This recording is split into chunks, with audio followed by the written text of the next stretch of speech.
Баршаңызға сәлем қыздар. Осындай өте дәмді әрі жұмсақ, балаларыңыз бірден сүйсініп жейтін 3 қана заттан тұратын мини пончиктердің рецептімен бөлісетін боламын. Каналыма тіркеліп кетуді ұмытпаңыздар.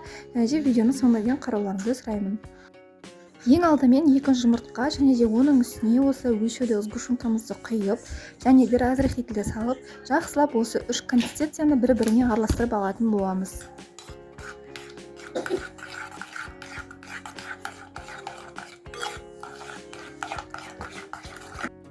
Одан кейін үстіне ұнымызды осылай азыздан сала отырамыз. Бірден салып жүрмеңіздер, қамырыңыз қатты болып қалуы мүмкін.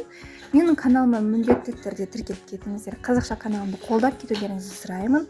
Сіздермен алда өте қызықты рецепттермен бөлісемін. Және де сіздерге қандай рецепт керек, менің осы комментарий бөліміне жазып кетсеңіздер болады. Мен сол рецепттерді сіздерге өте ыңғайлы әрі пайдалы етіп шығаратын боламын. Кішкене ұн сеуіп жүріп қамырымызды дайындап алатын боламыз. Осы пышақтың көмегімен кессеңіздер де болады.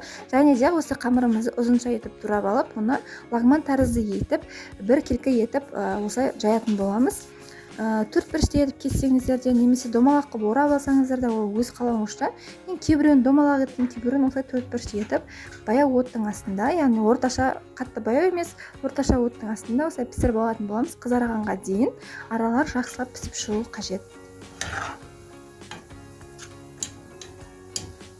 Түскі шайға тіпті балалар жеуге өте жеңіл тіске басар болып табылады. Даже қонақтарыңыздың алдына етін сахармен пудрамен сәндеп, немесе үстіне шоколад құйсаңыздар да өз еріктеріңіз. Ең бастысы бір дастарханға қойғаннан желініп кететін пончиктер.